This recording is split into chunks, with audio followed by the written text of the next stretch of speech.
É impossível falar de Flamengo e Estudiantes sem falar da arbitragem vergonhosa, vexatória que tivemos no Maracanã. Rapaziada, começando mais um vídeo aqui no canal de Jogo para falar desse escândalo que aconteceu no jogo do Flamengo entre Flamengo e Estudiantes pela quarta de final da Libertadores. O Flamengo saiu vencendo por 2-1, mas com um sabor de derrota eu não diria, mas com um sabor de injustiça. Vocês sabem que eu não gosto muito de falar de arbitragem, inclusive tento levar para um lado mais imparcial. Não gosto de falar de arbitragem, muito menos quando é o meu time sendo prejudicado. Mas nesse caso não tem o que fazer. Não tem o que fazer. Assim, conversei com vários amigos, torcedores de Fluminense, Vasco, Botafogo, e assim, entre todo mundo é unânime que o Flamengo foi operado, o Flamengo foi prejudicado dentro do Maracanã, e não foi pouco não, tá? O Flamengo foi bastante prejudicado nesse jogo contra os Estudiantes, tá? Assim, cara, são tantas questões que eu prefiro falar da arbitragem primeiro antes de falar do campo e bola. Mas dando um contexto, o Flamengo abre o placar com 14 segundos com o Pedro, com 8, 9 minutos faz o 2-0 e poderia ter feito 3, 4-0 ainda no primeiro tempo. A primeira situação clara que ocorre nesse jogo são a questão dos cartões, né? O Estudiantes comete diversas faltas, tem um lance ainda na primeira etapa que o Flamengo vai cobrar um lateral rápido e um jogador do Estudiantes impede a cobrança, empurrando o jogador do Flamengo, e nada é aplicado, não é aplicado o cartão amarelo. Ali já dava para perceber o que viria pela frente. E o árbitro pesando a mão, né, no jogador do Flamengo, pesando a mão nos cartões, e um jogador do Estudiantes que tomou um cartão logo cedo, lateral direito, da equipe argentina, poderia ter sido expulso ainda no primeiro tempo, ou no início do segundo. Só que aí vem o primeiro, assim, que é absurdo, né? A primeira coisa absurda desse jogo. O quarto árbitro, né, segundo a ESPN, segundo o Pedro Tuori da ESPN e segundo os jogadores do Flamengo, o quarto árbitro chega no técnico dos Estudiantes e pede para ele trocar o lateral amarelado, porque ele está fazendo muitas faltas e já ele vai ser expulso. O quarto árbitro indica para o treinador de um time, fala, pô, irmão, tira o cara aí que ele vai ser expulso, não vai dar para segurar não. E o técnico dos Estudiantes faz a substituição. Só aí já seria, assim, absurdo, né? Mas o jogo vai seguindo, o Flamengo cria oportunidades, tanto no primeiro tempo criou com o Pedro, no segundo cria também. O Flamengo poderia, sim, ter chegado ao 3-0, mas aí na segunda etapa o Flamengo dá uma diminuída no ritmo, vai levando o jogo, até porque o 2-0 já para mim já era um resultado maravilhoso, vale lembrar. O Flamengo perdeu apenas um jogo, né, nesse ano de 2025 por 2 gols ou mais. A diferença foi para o Bayern de Munique. Então 2-0 era um resultado muito, muito bom para o Flamengo. Eu acho que praticamente impossível do Estudiantes reverter. E o jogo vai levando o Flamengo num ritmo menor, cadenciando o jogo, administrando a sua vantagem construída no campo e bola, construída de maneira avassaladora, construída de maneira imponente. O Flamengo foi muito melhor que o Estudiantes no primeiro tempo.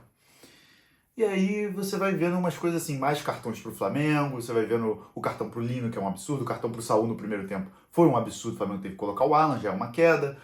E aí vem o primeiro cartão do Plata, que pra mim foi pra cartão amarelo. Até aí, tudo bem, né? No primeiro tempo, um possível pênalti no Lino, né?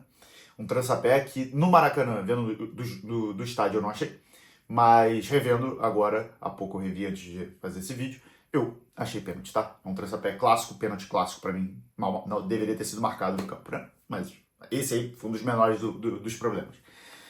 Até que, na reta final do jogo, o nosso querido Andreas Rojas, né, o árbitro da partida, que eu espero que nunca mais apite um jogo de Libertadores, não é nem do Flamengo, de Libertadores, acho que ele tem que ser proibido de apitar, ele inventa uma expulsão pro Plata.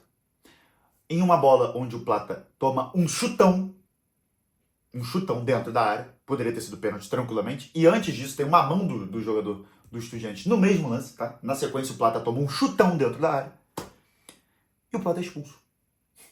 Por simulação. O Plata toma um chutão, e o juiz expulsa por simulação. É isso. É assim. É inacreditável, né? É assim. Aí você soma essa expulsão inventada, com o pênalti do Samuel Lino não marcado, com o quarto árbitro dando instrução para o técnico do Estudiantes para tirar jogador, porque senão ele vai ser expulso, com os jogadores do Estudiantes comandando o jogo da forma que querem, fazendo diversas faltas e não tomando cartão nenhum. O Estudiantes fez mais faltas que o Flamengo no jogo. E o Flamengo saiu com mais amarelos. Qual a explicação? Com muitos mais amarelos. O Flamengo, se eu não me engano, tomou 6 ou 7 amarelos. Coisa assim, perto disso. O Estudiantes tomou 2. Um no início do jogo, daquele jogador que depois foi substituído por orientação do quarto árbitro. Soma-se isso tudo E eu posso afirmar pra vocês, eu nunca vi, em uma competição grande, tá? Ah, na segunda divisão da Grécia, eu não sei. Eu nunca vi em uma competição grande uma arbitragem tão desastrosa na era VAR. Nunca vi. A última vez que eu tinha visto uma arbitragem tão ruim em Libertadores, eu tenho 21 anos, tá? A última vez que eu tinha visto uma arbitragem tão ruim em Libertadores foi em 2013, quando o Corinthians foi operado, né, pelo Amarília. É um caso assim também absurdo. Esse também foge da curva, né? O cara classificou o Boca Juniors. E assim, soma-se isso tudo ao gol do Estudiantes, que apesar da mão, né, o jogador dá basicamente, a bola bate na mão, mas não é ele que faz o gol, e pela regra, pelo que a gente entende, o gol do Estudiantes é legal, e o Estudiantes chega ali ao gol, muito empurrado ali pelo árbitro, muito por ele ter inventado uma expulsão pro Plata, e o Flamengo ter ficado com um jogador a menos, né? E assim, o Flamengo sai de um 2-0 maravilhoso para um 2-1 com sentimento de injustiça e de frustração, né? Acho sim que o Flamengo é muito favorito a avançar ainda, pela vantagem, é mais time, e acho inclusive que é favorito para vencer na Argentina. Mas o Flamengo tem que ficar muito ligado, e os times brasileiros têm que ficar muito ligados, tá? Os times brasileiros têm que ficar muito ligados nessa Libertadores. No Palmeiras e River, o árbitro ia inventando um pênalti pro River Plate. Na saída do Everton, né? Que ele sai, pega a bola e ele ia inventando um pênalti. Ele inventou um pênalti, só que tava impedido. Aí não tem como marcar. Hoje, o VAR não ter chamado pro lance do Plata. Gente, olha só. O Plata tomou um chutão dentro da área. Tomou o segundo amarelo. Ah, não pode chamar porque é segundo amarelo. Ele tomou um chutão dentro da área. É pênalti. O Flamengo sai de um 3-0 pra ficar com 2-0 um jogador a menos. E toma um gol. Hoje, tranquilamente, se não fosse interferência de arbitragem, era no mínimo 2-0 que tava. No mínimo. Se a arbitragem acertasse um dos dois pênaltis que ela poderia ter marcado tranquilamente, era 3-0 Flamengo. E o Flamengo sai com apenas um 2-1. O Flamengo tem que fazer reclamações, como tem feito, fez na coletiva o Felipe Luiz, teve pronunciamento do Boto, mas tem que fazer algo além. O Flamengo tem que fazer algo além. O Flamengo tem que enviar ofício, o Flamengo tem que pedir explicações à Conmebol, porque o que aconteceu não pode acontecer. Não pode, na era VAR, ter uma arbitragem tão desastrosa e tão tendenciosa quanto essa. Eu não posso afirmar que foi roubado, tá? Eu não posso afirmar que foi roubado. Mas o Flamengo foi prejudicado na partida. E se você torce para outro time e você não acha que o Flamengo foi prejudicado, duas coisas. Ou você não entende futebol, ou você não entende de regra. Uma das duas coisas é fato. Ou você não entende de bola, ou você não entende da regra. Ou os dois. Ou você é muito clubista, tem essa opção também. Eu não gosto de falar de arbitragem, mas tive que falar hoje por esses aspectos, tá? Partida fantástica do Flamengo na primeira etapa.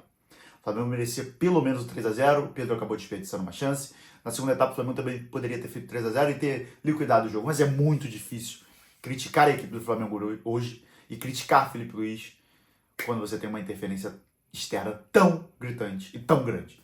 É assim, assustador. Essa do quarto árbitro, pra mim, assim, é inacreditável. Gente.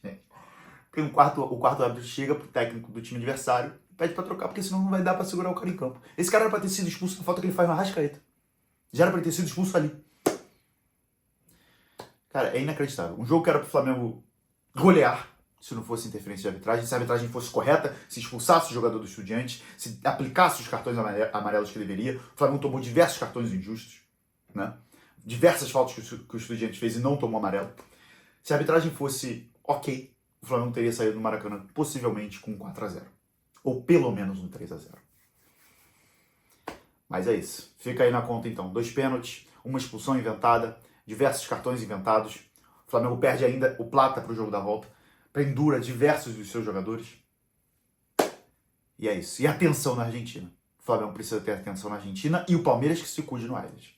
Porque qualquer lance mais para lá vai ser marcado, tá? A Conmebol não quer uma final brasileira, gente. A Conmebol não quer. E se o Flamengo passar dos Estudiantes, que se prepare para a arbitragem contra a Racing ou Vélez. Que se prepare. E se for Palmeiras e LDU, que o Palmeiras se prepare para uma possível arbitragem tendenciosa também. Porque a Conmebol não quer. Deixou isso muito claro no jogo do Flamengo, deixou isso claro no jogo do Palmeiras e River, tá? Mas o Flamengo tem uma boa vantagem, acho sim que consegue a classificação, inclusive acho que vence esse jogo, mas a ver o que a arbitragem da Conmebol separa para a próxima quinta-feira. Meus amigos, é isso, tá? Espero que você tenha gostado do vídeo. Comenta aí o que você achou do jogo, comenta o que você achou dessa arbitragem vergonhosa da Conmebol. É isso, valeu e até a próxima.